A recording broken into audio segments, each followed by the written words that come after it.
अस्सलाम वालेकुम, मेरा नाम फराज अहमद उसामा है और ये मेरा चैनल है डिजिटल कंप्यूटर साइंस। क्लास 9 का चैप्टर 5 कंप्यूटर नेटवर्क्स, इसका सेकंड लेक्चर जिसमें हम नेटवर्क आर्किटेक्चर को कवर करने जा रहे हैं। तो आइए चलते हैं कंप्यूटर स्क्रीन पे और उसकी तफसील देखते हैं। Chapter 5 computer networks, lecture 2 computer architecture. तो आइए चलते हैं कंप्यूटर स्क्रीन पे और देखते हैं नेटवर्क आर्किटेक्चर क्या चीज़ है। सबसे पहले इसकी डेफिनेशन आ जाती है नेटवर्क आर्किटेक्चर की। नेटवर्क आर्किटेक्चर को रेफर किया जाता है एक ऐसा लेआउट जो कि किसी भी नेटवर्क के लिए होता है और उसके अंदर कंसिस्ट करते हैं कंप्यूटर्स, इसके साथ होती हैं कम्युनिकेशन डिवाइसेस और सॉफ्टवेयर। अगर हम बात करते हैं कंप्यूटर्स की, तो जनरली हमने कंप्यूटर्स देखे हैं मुख्तलिफ जगहों पे। They can be desktop computer, या हम इसको कहते हैं कि टावर कंप्यूटर यूज़ होते हैं। इसके अलावा लैपटॉप कंप्यूटर यूज़ होते हैं और पॉसिबल है कि हम मोबाइल डिवाइस यूज़ करें या हम किसी टैबलेट को यूज़ करें। तो एक नेटवर्क के अंदर ये सारे कंप्यूटर्स यूज़ हो सकते हैं। इसके बाद अगर हम बात करते हैं कम्युनिकेशन डिवाइसेस की, तो ये कौन सी डिवाइसेस हैं जो कि यूज़ होती हैं कम्युनिकेशन के लिए। इसके अंदर आ सकती है हब, या इसके अंदर आ सकता है स्विच। इसी तरह इसके अंदर हम इंक्लूड करते हैं राउटर को, या हम देख सकते हैं कि एक अगर गेटवे है तो वो भी कम्युनिकेशन डिवाइस है। तो इनमें से कोई डिवाइस हो सकती है। अब हम बात करते हैं सॉफ्टवेयर की। तो ऐसा कौन सा सॉफ्टवेयर है जो कि नेटवर्क आर्किटेक्चर के लिए चाहिए। ये कोई ज़्यादा स्पेशलाइज सॉफ्टवेयर नहीं है। हम कह सकते हैं माइक्रोसॉफ्ट विंडोज़ की अगर हम बात करते हैं, तो माइक्रोसॉफ्ट विंडोज़ भी एक ऐसा सॉफ्टवेयर है जो कि नेटवर्क के लिए यूज़ होता है, आर्किटेक्चर में इंक्लूड होता है। इसके अलावा हम देख सकते हैं लिनक्स का सॉफ्टवेयर है विंडोज़ के साथ, यूनिक्स है। ये तीनों ऑपरेटिंग सिस्टम यूज़ किए जाते हैं एज अ सॉफ्टवेयर जो कि नेटवर्क आर्किटेक्चर में इंक्लूड होते हैं। नेक्स्ट स्लाइड पे हम देखते हैं कि डिटेल आ जाएगी डिफरेंट नेटवर्क्स की। सबसे पहले हम कवर करेंगे क्लाइंट सर्वर नेटवर्क को। ये एक ऐसा नेटवर्क है जिसमें कि एक सर्वर होगा। सर्वर एक मेन कंप्यूटर है जो किसी भी नेटवर्क में यूज़ होता है। और किस लिए यूज़ करते हैं इसको, ताकि ये मैनेज कर सके नेटवर्क के रिसोर्सेज को और फैसिलिटेट कर सके, फैसिलिटी प्रोवाइड कर सकते कंप्यूटर्स को, जो बाकी कंप्यूटर नेटवर्क में कनेक्टेड हैं, ये उनको फैसिलिटी प्रोवाइड करता है। इसके साथ ही हम देख लेते हैं कि क्लाइंट की जो टर्म है वो किस लिए यूज़ होती है। क्लाइंट की टर्म यूज़ होती है कंप्यूटर्स के लिए जो कि नेटवर्क में कनेक्ट होंगे और ये कंप्यूटर्स एक्सेस करेंगे सर्विसेज को। जो सर्विसेज सर्वर प्रोवाइड करेगा ये उसको यूज़ करेंगे, एक्सेस करेंगे, और सर्वर ने अवेलेबल करनी है ये सारी सर्विसेज। तो अब अगर हम क्लाइंट सर्वर नेटवर्क को देखते हैं, तो इसके अंदर सर्वर शेयर करता है रिसोर्सेज को। कौन से रिसोर्सेज हैं? हार्ड डिस्क का रिसोर्स है, प्रिंटर का है, हार्डवेयर के अंदर इंटरनेट कनेक्शन का है रिसोर्स, या हम देख सकते हैं कोई भी सॉफ्टवेयर को ये शेयर कर सकता है, या हम देख सकते हैं कि ये डाटा को शेयर कर सकता है। तो जितनी भी चीज़ें क्लाइंट के पास अवेलेबल होंगी एक्सेस के लिए, वो सारी की सारी सर्वर से एक्सेस की जा सकती हैं। हम करैक्टरिस्टिक्स कुछ देख लेते हैं। इसके अंदर सबसे पहली है कि क्लाइंट सर्वर नेटवर्क के अंदर ये साइज इसका स्मॉल हो सकता है, जैसे कि 2 कंप्यूटर से मिलके भी एक क्लाइंट सर्वर आर्किटेक्चर बन सकता है। अगर हम मिनिमम की बात करते हैं, तो हमारे पास जो नेटवर्क है वो 2 कंप्यूटर्स का बनता है।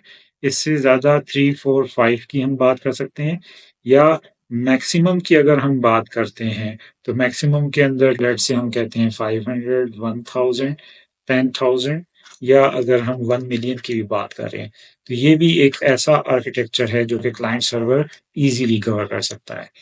इसमें प्रोवाइड की जाती है सेंट्रलाइज़्ड सिक्योरिटी। अब ये सेंट्रलाइज़्ड किस तरह से होगी?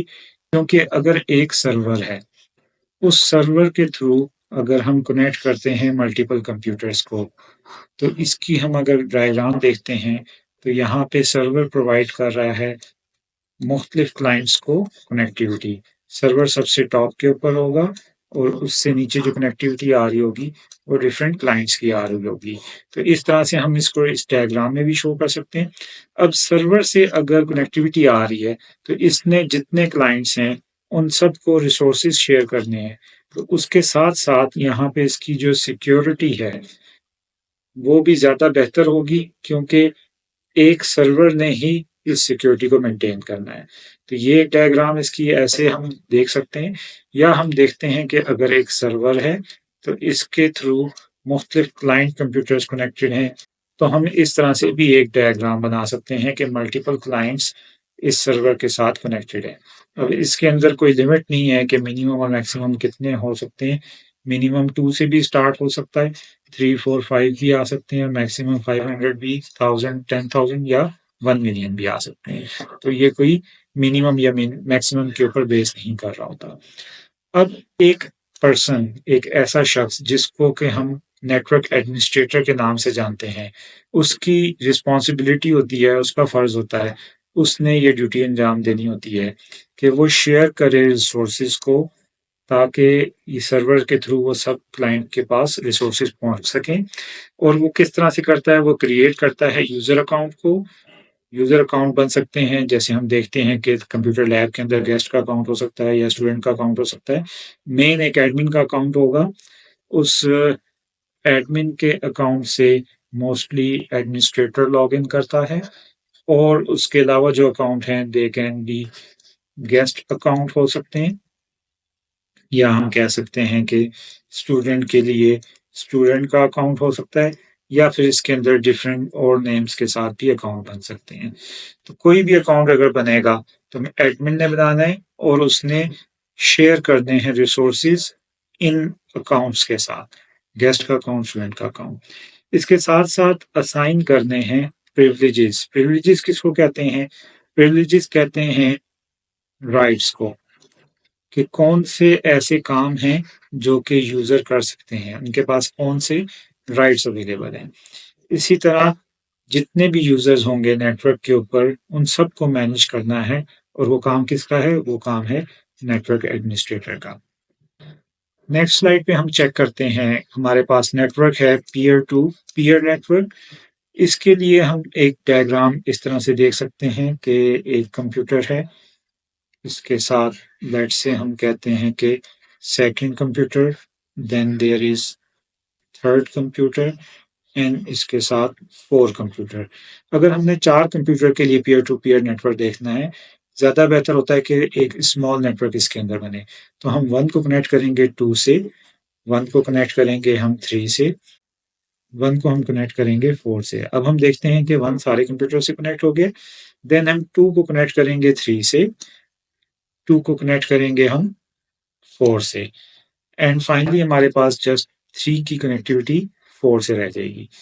तो अब अगर हम देखते हैं तो इसमें एवरी कंप्यूटर, जितने भी कंप्यूटर हैं, वो सारे के सारे, all of them is connected, कि वो कनेक्ट हो रहा है किसके साथ?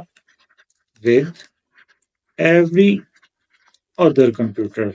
एक कंप्यूटर बाकी जितने कंप्यूटर हैं उन सब के साथ कनेक्ट हो रहा है। तो ऐसे नेटवर्क को हम पीयर टू पीयर नेटवर्क कहते हैं। इसमें क्या होता है कि कोई एक कंप्यूटर लाइक 1 है, ये सर्वर बन जाएगा, और 2 है वो क्लाइंट बन जाएगा। और पॉसिबल है कि इसी टाइम पे 2 सर्वर बन जाए और 3 क्लाइंट बन जाए।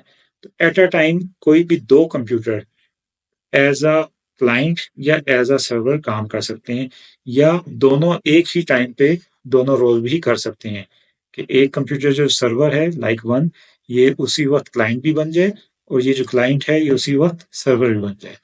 तो इसको कहते हैं peer to peer network. Peer का जो वर्ड है वो यूज होता है किसके लिए? पेयर के लिए, और पेयर 2 कंप्यूटर्स का बनेगा, अ पेयर ऑफ 2। और इनमें जितने कंप्यूटर्स हैं उनका सेम स्टेटस होगा, कि या तो कोई भी सर्वर बनेगा या कोई भी क्लाइंट बनेगा, या इनमें से कोई एक फिक्स रोल नहीं है, इस जैसे इनका स्टेटस हमेशा सेम रहेगा। इसकी वजह से अब जो इसकी हम कैरेक्टरिस्टिक्स देखते हैं, उसके अंदर हर कंप्यूटर ऐड कर सकता है क्लाइंट के तौर पे भी और सर्वर के तौर पे भी, और ये सारा काम एक ही वक्त में सेम टाइम पे होगा। अब ये पीयर टू पीयर जो नेटवर्क है ये सूटेबल है किसी भी छोटे नेटवर्क के लिए। अगर कोई बड़ा नेटवर्क होगा तो इसमें ये सूटेबल नहीं है। इसके लिए हम एक डायग्राम देख लेते हैं, जिसके अंदर हम कनेक्ट करेंगे 5 कंप्यूटर्स को। अगर हमने 5 कंप्यूटर्स को कनेक्ट करना है तो हमारे पास हर कंप्यूटर की कनेक्टिविटी हर दूसरे कंप्यूटर से हो, ये मैनेज करना थोड़ा-सा मुश्किल हो जाएगा। हाँ, हम इसको 5 के लिए भी मैनेज कर पाएँगे, लेकिन 5 से ज़्यादा तो ये मज़ीद टफ़ होता जाएगा और एक ऐसी सिचुएशन भी बन सकती है जिसमें 6, 7, 8, 9, 10 पे अगर हम जाते हैं, तो उसमें कनेक्टिविटी पॉसिबल भी ना हो। अब अगर हम 1 को कनेक्ट करते हैं सारे कंप्यूटर से, तो 1 2 से कनेक्ट होगा, 1 3 से कनेक्ट होगा, 1 4 से कनेक्ट होगा और 1 5 से कनेक्ट होगा। तो 1 की कनेक्टिविटी सबसे होगी। अब 2 को हम कनेक्ट करते हैं 3 से, 2 को हम कनेक्ट करते हैं 4 से, 2 को हम कनेक्ट करते हैं 5 से, तो 2 की कनेक्टिविटी सबसे होगी। अब 3 को अगर हम कनेक्ट करते हैं 4 से और हम 3 को कनेक्ट करते हैं 5 से, तो ये भी कनेक्टिविटी सारों के साथ होगी। फाइनली 4 को हम कनेक्ट करेंगे 5 से, तो all computers are connected with all other computer या every computer is connected with every other computer. अब ये 1 2 3 4 5 5 हैं, तो अगर हम देखें इसके अंदर केबल्स जो यूज़ हो रही हैं, यहाँ पे अगर हम देखते हैं तो 1 2 3 4 5 एंड 6, तो यहाँ पे 6 हमारे पास वायर्स यूज़ हो रही हैं, जबकि अगर हम 5 के लिए देखें तो 1 2 3 4 5, ये 5 हो गई, उसके बाद 6 7 8 9 एंड 10। तो जस्ट एक कंप्यूटर ऐड करने से हमारे पास 6 से जो वायर्स 10 के ऊपर चली गई हैं, तो इसकी वजह से कनेक्टिविटी ज़्यादा मुश्किल हो जाती है कि वायर्स भी ज़्यादा यूज़ होंगी, प्लस इसके अंदर हमारे पास कनेक्टिविटी के लिए जो डिवाइसेस चाहिए, वो हमारे पास डिवाइसेस भी ज़्यादा यूज़ होंगी। इस वजह से इसको यूज़ करना मुश्किल हो जाता है या मैनेज करना मुश्किल हो जाता है। अब हम देखते हैं हमारे पास लास्ट आर्किटेक्चर आता है जिसको हम कहते हैं पॉइंट टू पॉइंट नेटवर्क्स। इसके अंदर हमारे पास मल्टीपल नेटवर्क होंगे। अगर एक हमारे पास नेटवर्क है, उसका सर्वर है, उसकी कनेक्टिविटी मल्टीपल क्लाइंट्स के साथ है। अगर हम कहते हैं क्लाइंट 1 यहाँ पे कनेक्टेड है, देन हम यहाँ पे सेकंड क्लाइंट को देख लेते हैं क्लाइंट 2। इसी तरह हम देख लेते हैं इसके अंदर हमारे पास क्लाइंट 3 आ गया है और ये हमारे पास अभी सर्वर 1 है। देन अगर हम देखते हैं हमारे पास आ जाता है सर्वर 2 और इस सर्वर के लिए भी अगर हम जस्ट 3 ही कंप्यूटर्स को कनेक्ट करते हैं, तो हमारे पास कनेक्टिविटी आ जाएगी अगेन क्लाइंट 1 की, इसी तरह क्लाइंट 2 की कनेक्टिविटी आ जाएगी और इसी तरह हमारे पास क्लाइंट 3 की कनेक्टिविटी आ जाएगी। देन अगर हम देख लें हमारे पास अगर सर्वर 3 है और इसके लिए भी हम 3 या इससे कम हम 2 को भी देख सकते हैं या इससे ज़्यादा भी पॉसिबिलिटी हो सकती है, 5 की भी हो सकती है। अभी हम देख लेते हैं कि जस्ट हमारे पास अगर 2 ही क्लाइंट्स हैं, तो इसके अंदर क्लाइंट 1 और क्लाइंट 2 आ जाता है। अब इनकी कनेक्टिविटी आपस में कैसे होगी कि सर्वर्स आपस में कनेक्ट करेंगे, सर्वर 1, सर्वर 2 एंड सर्वर 3। अभी हमने सर्वर भी जस्ट 3 लिए हैं या हमने 3 नेटवर्क देखे हैं। तो अब अगर हमें कनेक्टिविटी चाहिए कि कंप्यूटर 1 की कनेक्टिविटी, दिस वन, हम चाहते हैं कि कंप्यूटर 1 लेकिन सर्वर 1 के साथ हो जाए। तो कंप्यूटर 1 कनेक्ट करेगा सर्वर 3 के साथ, सर्वर 3 कनेक्ट करेगा सर्वर 1 के साथ और सर्वर 1 कनेक्ट करेगा कंप्यूटर 1 के साथ। तो इस तरह के हम नेटवर्क को कहते हैं पॉइंट टू पॉइंट नेटवर्क। इसके अंदर हमारे पास पॉसिबल होता है कि अगर हम कोई भी मैसेज सेंड कर रहे हैं एक कंप्यूटर से दूसरे के ऊपर, तो उसको हमें वाया अदर कंप्यूटर्स नेटवर्क के अंदर यूज़ करके करना पड़ता है। लाइक हमें सर्वर 3 और सर्वर 1 की कनेक्टिविटी कैसे होगी कि C1 की कनेक्टिविटी S3 से हो और S1 की कनेक्टिविटी C1 से हो। तो इसमें आपस में डिफरेंट कंप्यूटर्स कनेक्ट करते हैं, फिर कनेक्टिविटी पॉसिबल होती है। और ऐसी जो कनेक्टिविटी है वो लार्ज नेटवर्क्स के अंदर होती है और वाइड एरिया नेटवर्क इसके अंदर यूज़ होता है, जिसका जो स्पैन है मल्टीपल सिटीज़ या कंट्रीज़ के अंदर पॉसिबल होता है। अब हम इसकी अगर कैरेक्टरिस्टिक्स देख लें, तो इसको आमतौर पे इस्तेमाल करते हैं लॉन्ग डिस्टेंस के लिए और इसके थ्रू हम ट्रांसमिशन कर सकते हैं डाटा की। और इसके अंदर पॉसिबल है कि मुख्तलिफ पाथ बन जाएँ और जो ट्रांसमिशन हो रही हो इन्फॉर्मेशन की वो ऑन डिफरेंट पाथ से हो रही हो। अब ये जो 2 सर्वर हैं 1 एंड 3, इसके दरमियान में भी हम कह सकते हैं कि डिफरेंट राउटर्स हो सकते हैं। पॉसिबल है कि राउटर 2 यूज़ हो रहा है, राउटर 1 यूज़ हो रहा है या देयर कैन बी राउटर 3, तो राउटर भी मल्टीपल होंगे।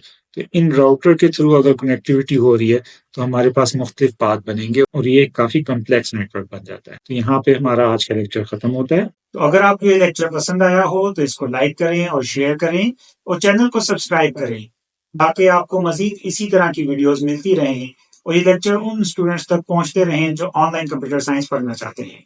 Thank you very much. Allah Hafiz.